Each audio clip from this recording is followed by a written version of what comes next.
Welcome to the Dolphin Ditties Passwords video series. I'm Cameron Oltmann, and this is video 4, Solving the Problem. In the previous videos, we learned that the password problem is really two problems: password reuse and password selection.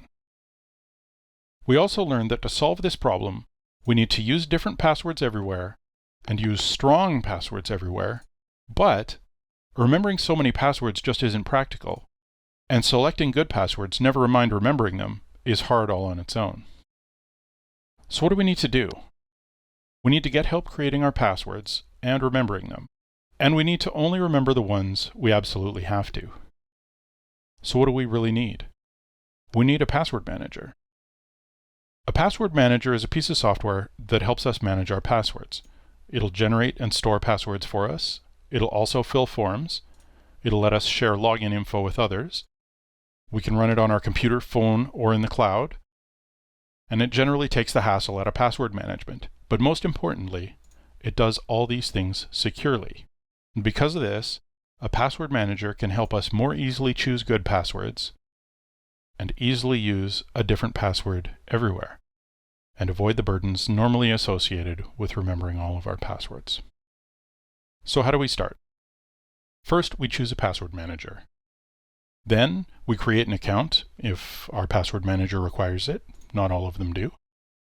And then every time we go to sign in to a new website, we use our password manager to store the credentials or generate them if it's a new site we're signing into for the first time. And as we go, we have our password manager create new, better passwords for us. So what password managers can we choose? These are some of the more popular ones. There are many others. Our recommendation is LastPass, and that's what I'll be showing you here today. If you want to do a bit of extra reading on the password managers listed here, you can follow that link there. And if you want a security breakdown on LastPass, so you can get an idea of what makes it such a good choice from a security perspective, you can follow this link at the bottom. So let's get started with LastPass. We're going to create an account, install the LastPass plugin in our browser, enter a website's information into LastPass, and sign in with it, and use LastPass to change our password for that site to be more secure. So let's get started. So here we are at the LastPass login site.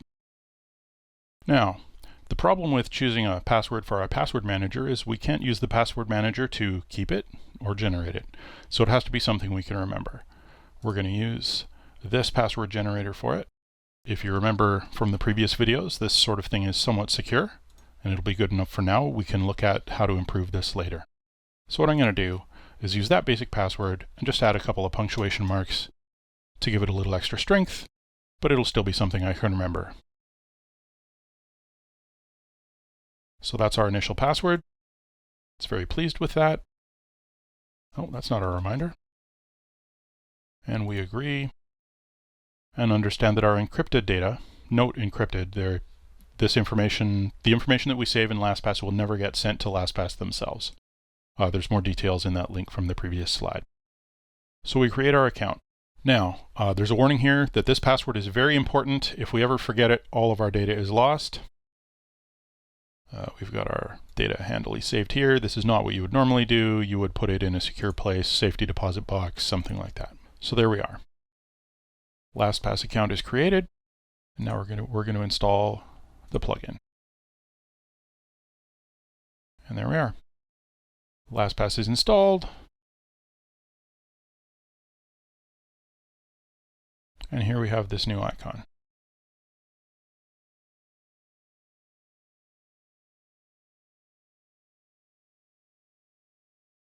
So now that we're signed in, we're in the LastPass vault. There's a how-to that'll give you an idea what to do with it. Feel free to try that. But we're going to just start simply. We're going to use LastPass to sign in to a Spotify account that we've created. So the first time through, obviously we have to fill in the credentials ourselves, but you notice here LastPass is offered to save the information for us. We can choose to categorize our entries, but I'm just going to enter this generally. So now Spotify is saved in LastPass. So when we go to log in, you'll notice LastPass has already filled in our credentials. And these little star indicators show you that it was LastPass that did this. So we log in, and we're going to use LastPass to change our password. So we need to enter our current password, which we can get LastPass to do for us. And then we're going to generate a new password. This little circle lock icon here is the password generator. Now, there are a lot of advanced options that you can use for this.